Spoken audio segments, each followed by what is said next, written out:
Hello, everybody. It's Lauren Gabrielle, and this is the Everyday Magic vlog. I am coming to you from Kerala, India. And I actually, right before on my way home today, I made a note of the village that I'm in, and I promptly forgot it. Anyway, I will figure that out and let you know later. But this area is very famous for Ayurveda and holistic health and tourism. So it's meant to be a place where a lot of people from around the world come for Ayurvedic treatments. But honestly, I've only seen two other white people the whole time that I've been here. So I'm very much in the minority. All right. So today is going to be a bit longer because I've got a lot of time to catch you up. But I want to show you some and use the pictures to kind of keep myself on track. So I got here on Sunday, and this is Arjun, my amazing young guide that picked me up and is taking me everywhere and planned my itinerary. Kind of go through these pretty quickly, but if you look in the description, there's a link so you can go and go through these at your leisure. During this first part, there are quite a few bird watching videos. This was the long point from where we took off on our boat tour through the backwater. So in this particular part of India, there are backwaters, and then there's a little strip of land, and then there's the sea on the other side. So this is back in the backwater part in the mangrove forest, and it was a beautiful boat ride. We saw lots and lots and lots of birds. Again, you can come back and flip through these at your leisure. There are so many of them. If I pause too long on any of them, we'll be here all day. That's a kingfisher, and there are quite a few pictures of this little guy. Our boat driver was amazing. He brought the boat right up next to where these birds were perching and somehow managed to, there's a really good one of him, somehow managed to do this and get out, making the bird fly away. I mean, it's like he was posing. He's so cool, right? Another that's a cormorant, I think, is that kind of bird, and an egret. Yeah, lots of bird pictures on this trip. Then we went to look how cool this guy is. You definitely want to come back and watch the video of this. I might post just the videos on their own and see how that works. Okay, and I totally should have curated these. And then there's some goats. Have you ever seen goats like this with those long curly ears? Look at his long curly ears. There we go. That's a good shot of him. Very cool. Okay, so also cows just wandering along the edge of the bank from pasture to pasture. They had halters and little ropes on them. Okay, then we went to, there's a little monument to a Christian church. This is relatively rare. Hindu is the big religion here, and there's a sprinkling of Christianity and Jainism and the other religions, but primarily this is a country, and it's really lovely that all of the people here still dress in their native attire. Another nearby Christian statue of I think that's Mother Mary holding the crucified body of Jesus. Could be Mary Magdalene. It's a woman. And I'm betting that's who it depends on who you talk to, right? Okay, this is a little resort that sits on an island out in the backwaters. And this is the sunset from another of those monuments. So this is the beach this is the ocean side, but we got out of the boat on this side, like behind me from this point of view, and walked across here. I got some pictures of the dogs. There's dogs everywhere, not like Peru, not as many as in Peru, but still there are lots and lots of dogs some of them have collars and some of them are just wandering free. So we had a beautiful sunset and we got to see the moon at the same time. That's one of my favorite things. All right. That was my dinner. That's another conversation. That was the other part of my dinner. I paid $45 for this, and I didn't eat hardly any of it. Okay, another view of the sunset, and then our nighttime ride home. Some kind of cool pictures of the nighttime. Sorry, I didn't mean for this to take so long to get through these. Oh, see how these cool, these are restaurants that you can only get to by boat. And look how lovely they're decorated for their nighttime visitors. Okay, so that brings us to my first full day of my Ayurvedic treatment. So this is the back of the resort where all of my things are happening. And this is, oh wait, hang on. This is also the view from the rooftop where I did my yoga, where I do yoga every morning with my own private yogi. I will introduce you to him in a moment. This is just a piece of artwork that was in the restaurant resort where we had breakfast. That's Ganesh, one of the Hindu gods. And you'd stop on the street and get a coconut. They just top off and stick a straw in it. So we stopped for one of those after breakfast. And then when you're finished drinking the water out of this, you give the coconut back to the guy and he cuts it in half and then makes a little round section of shell that you use as a spoon to scoop out the coconut. So cool. And this is just a temple that is in the neighborhood between here and the resort. And I love the colors and how they're just so, the characters are just so vivid in this. And my yogi says that Hindu is not a religion. It is a tradition. It is a philosophy. It is a way of life, that it's not a religion, although the rest of the world would say that it is. The most prominent character in most of these temples is Shiva.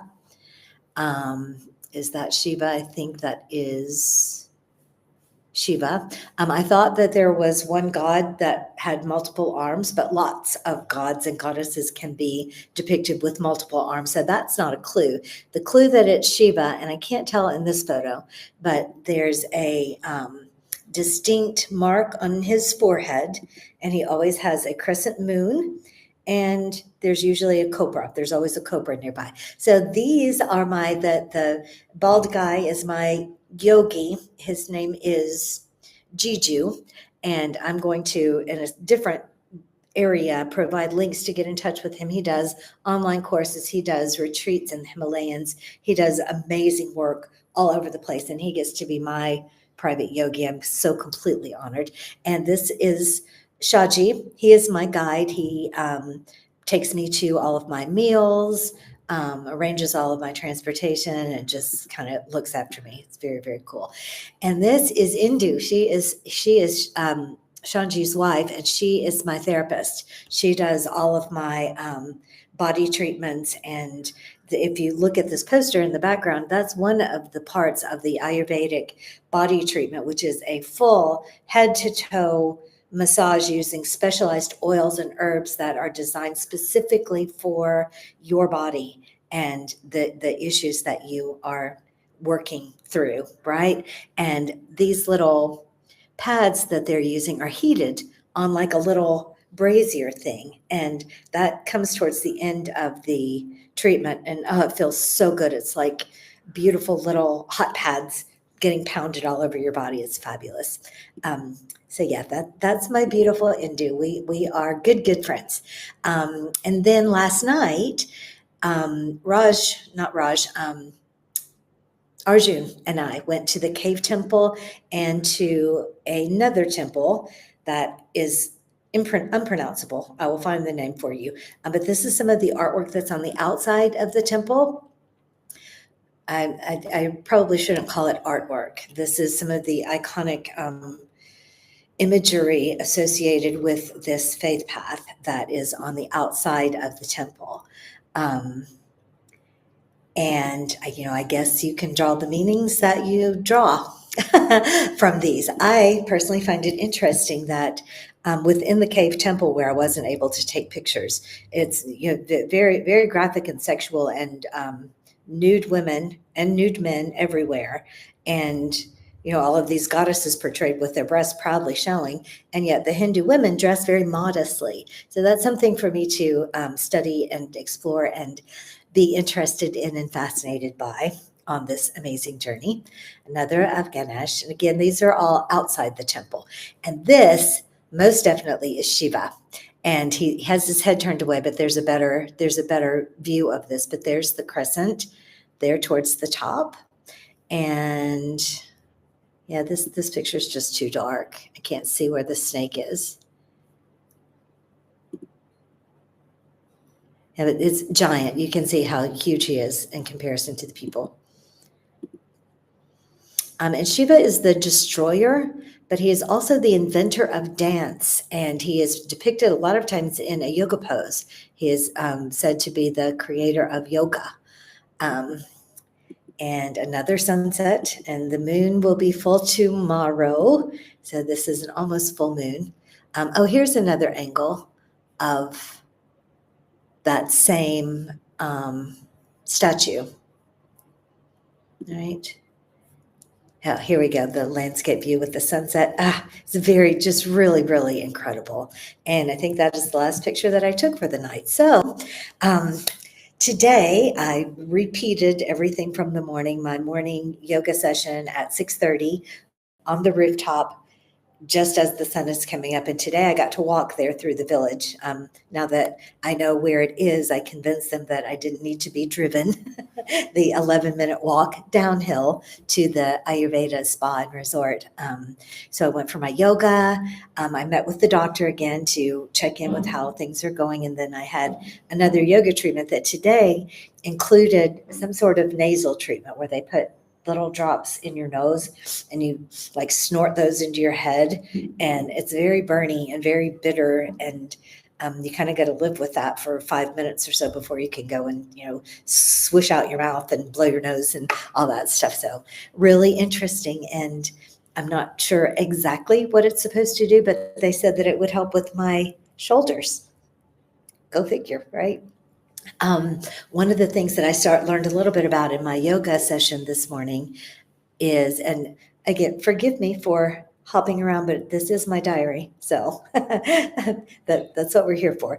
A mudra. You may have seen people meditating with their fingers together like this. This is a mudra, which I knew, but there's also, each of your fingers are a representation of one of the elements. And I'm not remembering it in exact order, but I think it was fire and water, and then space, air, and earth were the others. And so each mudra has a different meaning and a different energy influence during your meditation. So that's something else that I'm going to study up on. And he also mentioned something that was very interesting to me, that if you look at powerful men throughout the world and you see them doing things like this, like holding their hands together like this, and those are mudras.